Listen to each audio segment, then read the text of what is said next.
আগে নরেন্দ্র মোদীকে পদত্যাগ করতে বলুন। নরেন্দ্র মোদীর পদত্যাগ চাই, তার কারণ সারা দেশের উনি জাতীয় লজ্জা।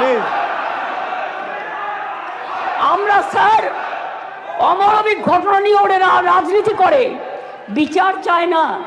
ভারতীয় ন্যায় সেই কারণেই দ্রুত বিচারের জন্য ভারতীয় ন্যায় সংহিতার কয়েকটি ধারায় সংশোধন করে আমরা ধর্ষণের ঘটনার অপরাধে প্রমাণে সর্বোচ্চ মৃত্যুদণ্ডের সাজা প্রস্তাব করেছি।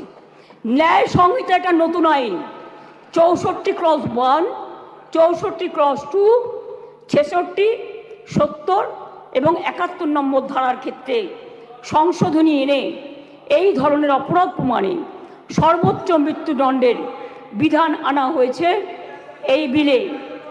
ধর্ষণ বা যৌন নিগ্রহের শিকার কোনো মহিলা বা শিশু পরিচয় কোনোভাবে যেটা প্রকাশ্যে না আসে, আগে তো বিলটা পাস হোক, তারপরে তো রাজ্যপাল সই করলেই এটা হয়ে যাবে রেজাল্ট। আইন সংশোধনের মাধ্যমে আমরা সেটাও করতে চাই। এটাও চাই যাতে আদালতের অনুমতি ছাড়া এই ধরনের মহিলা বা শিশুর পরিচয় কোনোভাবেই বিচার প্রক্রিয়া শেষ না হওয়া পর্যন্ত এগুলো নিয়ে আলোচনা প্রকাশ্যে না আসে। স্যার, ভারতীয় ন্যায় সংহিতার 72 এবং 73 নম্বর ধারা সংশোধন করে এর জন্য আমরা 3 থেকে 5 বছরের সাজার প্রস্তাব রাখছি। মনে রাখবেন, বাংলা প্রীতিলতা ওয়াদ্দারের মাটি, মাতঙ্গিনী হাজরার মাটি, কল্পনা দত্ত, বীণা দাস, সুরিতা চৌধুরী, মাদার টেরিজার মাটি। এই মাটি সারা দেশকে পথ দেখায়, পথ দেখাবে। কেউ কেউ বলছে আমরা নাকি আইন করতে পারি না। আমি তাদের জ্ঞানের জন্য বলছি, এটা সর্বৈব মিথ্যা। রাজ্য চাইলে আইন আনতেই পারে। সংবিধান আমাদের সেই অধিকার দিয়েছেন। ভারতীয় সংবিধানের যুগ্ম তালিকায় আইটেম নম্বর 1-এ ফৌজদারি আইনের উল্লেখ আছে।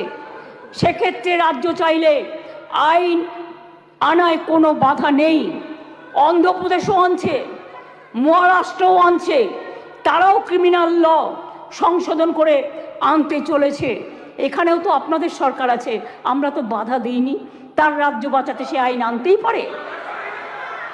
আমি আপনাদের বলি, এটা রাজ্যপালের কাছে অনুমোদনের জন্য পাঠাবেন, তারপরে রাজ্যপাল সই করে এটা পাঠাবেন, রাজ্যপাল মাননীয় রাষ্ট্রপতির কাছে পাঠাবেন। এটা মাথায় রাখবেন। আমি আপনাদের কাছে এবার বলি, এই আইন কি করবে? এই আইনটা অ্যামেন্ডমেন্ট করছি আমরা এই কারণে, সব তো করছি না, মাত্র কয়েকটি ধারা। শুনুন না একটু, শুনুন না একটু, হাত জোর করে বলছি শুনুন। মা বোনদের জন্য শুনুন, নারী নিরাপত্তার জন্য শুনুন, হাত জোর করে বলছি। প্লিজ, কোনো কথা বলবে না, কেউ কোনো কথা বলবে না। বসুন, বসুন। আপনারা কেউ কোনো কথা বলবেন না প্লিজ। আমার একটু টাইম লাগতেই পারে, কারণ আমার অপোজিশন লিডারের কোয়েশ্চেনের উত্তর দিতে হবে। আপনি বসুন প্লিজ। Thank you. সিট। মনে রাখবেন, এই নতুন বিলের তাৎপর্য 3টি। তাৎপর্যটা বুঝুন। 1 নম্বর বর্ধিত শাস্তি, 2 নম্বর দ্রুত তদন্ত, 3 নম্বর দ্রুত ন্যায় বিচার। নতুন আইন সুনিশ্চিত করবে যে ধর্ষণ এবং নারী শিশুর প্রতি সকল যৌন হিংসায় শাস্তি হবে কঠোরতম। ভারতীয় ন্যায় সংহিতা এবং পস্কো আইনে এসব ক্ষেত্রে যে শাস্তির কথা বলা আছে তা আমাদের আইনে উল্লেখযোগ্যভাবে বৃদ্ধি করা হয়েছে। ধর্ষণ ও গণধর্ষণের ক্ষেত্রে ভারতীয় ন্যায় সংহিতার যে শাস্তির কথা বলা হয়েছে 10 থেকে 20 বছরের সশ্রম কারাদণ্ড এবং ক্ষেত্র বিশেষে যাবজ্জীবন সশ্রম কারাদণ্ড। আমরা এটাকে করছি আমৃত্যু সশ্রম কারাদণ্ড থেকে গুরুতর থেকে ক্ষেত্রে এমনকি প্রাণদণ্ড, এইটুকুই আমরা চেঞ্জ করেছি।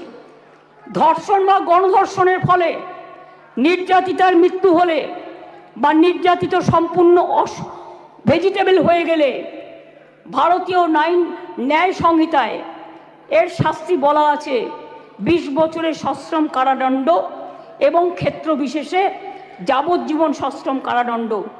আমরা এটাকে করেছি প্রাণদণ্ড ও জরিমানা। এ প্রসঙ্গে বলি, এমনকি আর্থিক জরিমানার কথাও বলা হয়েছে, যে ধর্ষিতা বা নির্যাতিতার চিকিৎসাগত অথবা তার নিকটাত্মীয়ের সামাজিক ও মানসিক পুনর্বাসনেও সেটা সহায়ক হয়।